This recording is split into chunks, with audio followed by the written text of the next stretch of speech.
G'day guys, what's up? I got a postcard today in the mail from listener Juliana. So she sent me a postcard with a few different slang terms and expressions from Australia, and I thought it would be the perfect chance for me to break these down and talk about whether or not I actually use any. Let's go. Alright, let's get it started. The first one, g'day mate. G'day mate. Pleased to make your acquaintance. This is definitely one that I use a lot, and I'm sure you all know this. G'day mate. How's it going, mate? G'day. G'day mate. The next one, he's blotto. Inebriated beyond the capacity to stand up, meaning he is so drunk he can barely stand or he can't stand. He's blotto. This is one that I hadn't heard of until I read this postcard. It could be said, but I have never used this. I would just say that he is wasted. He's wasted. He's so drunk, he's wasted. You little ripper, meaning words of praise fail me, as in, I don't know what else to say aside from you little ripper, as in amazing, great job, you little ripper. This is one that I would hear quite a lot, and I'm sure a lot of more Australians, in air quotes, would say you little ripper, but I probably wouldn't use this in my day-to-day language. Rakoff. Rakoff is one that I used to hear when I was younger, meaning go away, leave me alone, so your presence is no longer required, according to this postcard. Rakoff. It's a somewhat politer way of saying F off, or, you know, F-U-C-K off, if you wanted to be really rude, but Rakoff, I probably wouldn't use this that often, but I wouldn't be surprised if I heard it and I would know exactly what they meant. So more Australians would probably use this, yeah, in slang. Fair dinkum, meaning, of course, I'm telling the truth, I'm fair dinkum. Fair dinkum. This can mean a few things, and it's something I would probably use from time to time. I would use fair dinkum. You can use it to mean that you are true, legit, the real deal. I am fair dinkum. But you can also say it as like fair enough or oh really, really. So you can just say, oh, fair dinkum, if someone tells you something that surprises you a little bit. Pull your head in. So you may be correct in your assertion, but shut up. As in, you may be right, but be quiet. Shut up. Pull your head in. This is one that I would probably use, but it's hard. This one probably for me would mean pull your head in as in stop being an idiot, stop mucking around. It could be like someone's trying to, say you've got a child at school and he's slacking off and his marks are going downhill. So he's not doing very well. He's getting, you know, C's or D's. He's passing, but it's not great. You could say to him, dude, pull your head in, you know, stop wasting your time, stop mucking around, do the right thing, work hard, pull your head in. Or if someone was being nasty to someone, you could just say, mate, cut it out, pull your head in, stop it. Wanna rage. Do you want to rage? Want to rage? This means, do you want to drink a lot of alcohol? So would you like to drink large amounts of alcohol with me until we both drop? According to this postcard.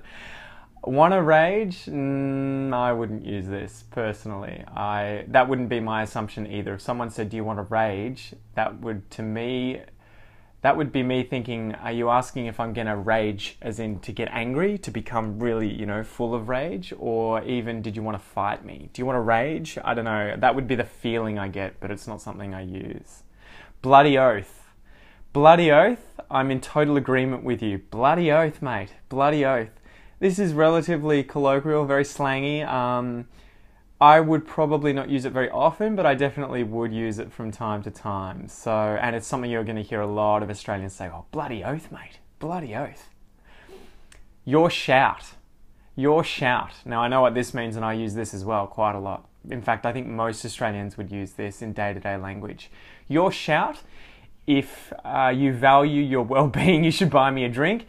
Yeah, it's not really a threat like that sounds on the postcard. It's more, it's your turn to pay, or it's your shout, meaning can you shout me the next round of drinks, the next meal, the next lift to work? It's your shout, you know. It's normally with paying something. So if you have to pay for something, it's your turn, because last time I paid for all of us, whether it was a drink or something to eat or the petrol for the car. It could be anything you've paid for. That was my shout. And if it's your turn, it's your shout. Go on.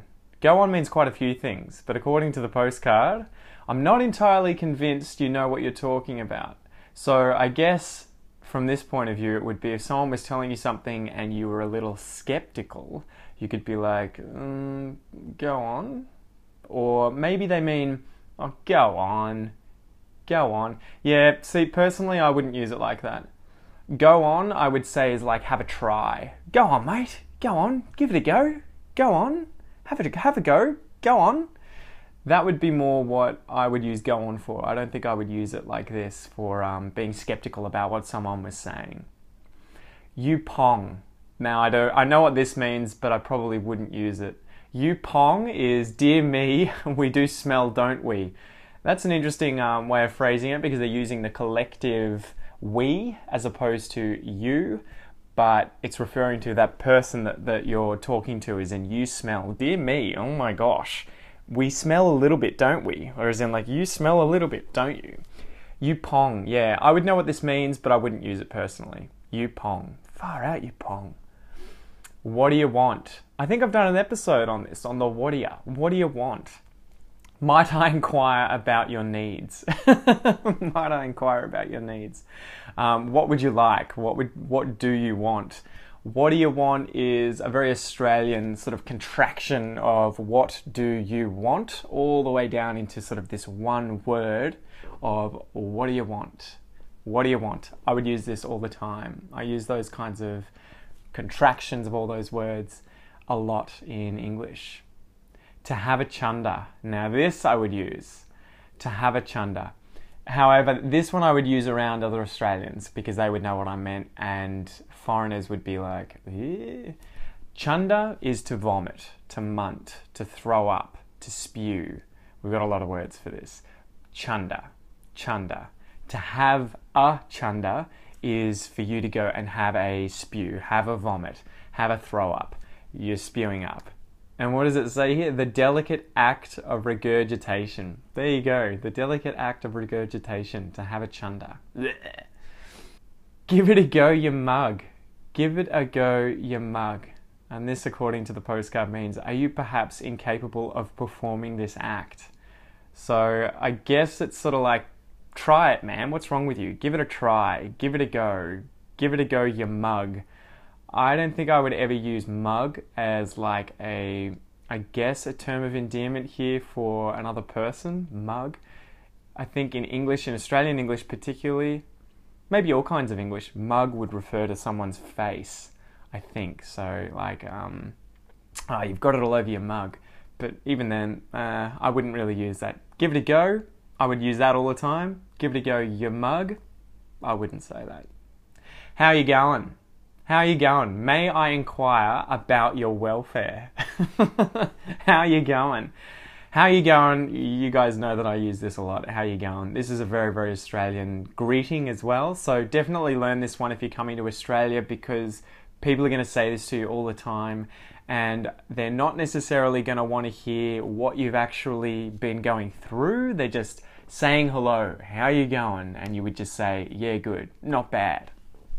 Last one, last but not least, you drongo. You drongo. You really are a rather dim-witted person. And if you're dim-witted, it means that you are not very smart. So you aren't very witty. It's dim, like as if you had a bright light that dimmed down. So the light intensity sort of dropped down, it became dim. If your wits were to become dim, you're becoming dim-witted. And you are dim-witted, you are very unintelligent, you're not very smart, dim-witted. So anyway, you drongo, this is the kind of thing that is used a lot, and my father would use this a lot, and on me in particular. So if I did something stupid or, yeah, something silly, like say I was trying to build something outside and I was hammering above my head and something came down and smacked me, you know, because I was being clumsy, he could say, oh, dude, you drongo. What are you doing, you drongo? You drongo. Anyway, that's an Aussie gentleman postcard. I hope you guys liked it. I hope you guys get a bit of a sense for how I use these slang terms and the ones that I don't use. But yeah, there are a lot here that are definitely Australian that you could learn, but there are also a few that are probably not very useful, or not anymore. They might have been once upon a time when this was made.